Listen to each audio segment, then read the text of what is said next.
by each candidate so as to enable him authoritatively state the commission and declare accurate results. All the petitioners have anchored their arguments for the nullification of the 9th August presidential election in Taharia on the walkout from the bombers by the 4 commissioners. They contend that by rejecting IEBC's results on grounds of opaqueness of the verification and tallying process, they called into question the credibility of the entire election. They further submitted that being in the majority out of the 7-member commission, their view should prevail and the election should be nullified. It is the petitioner's argument, therefore, that a dysfunctional commission cannot deliver a credible election.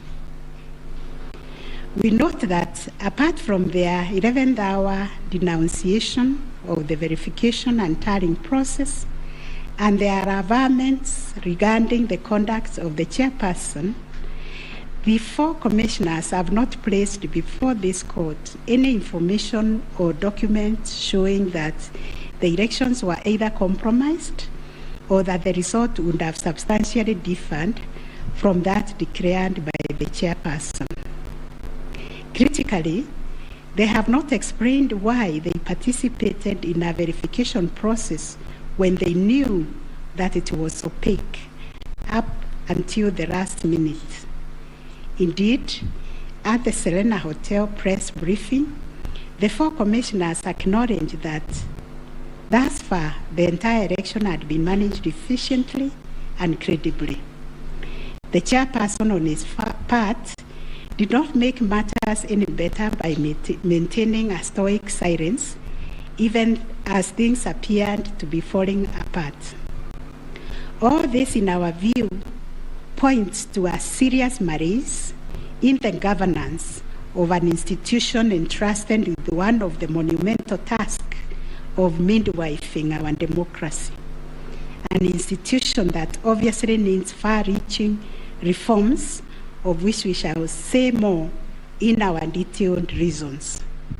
But are we to nullify an election on the basis of a last-minute boardroom rupture, the details of which remain scanty and contradictory, and some of its members?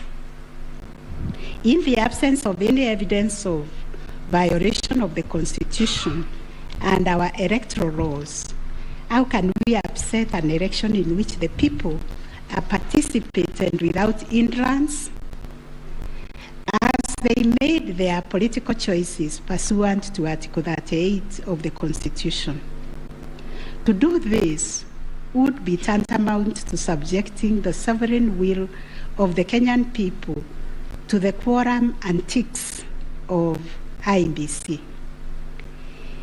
This we cannot do.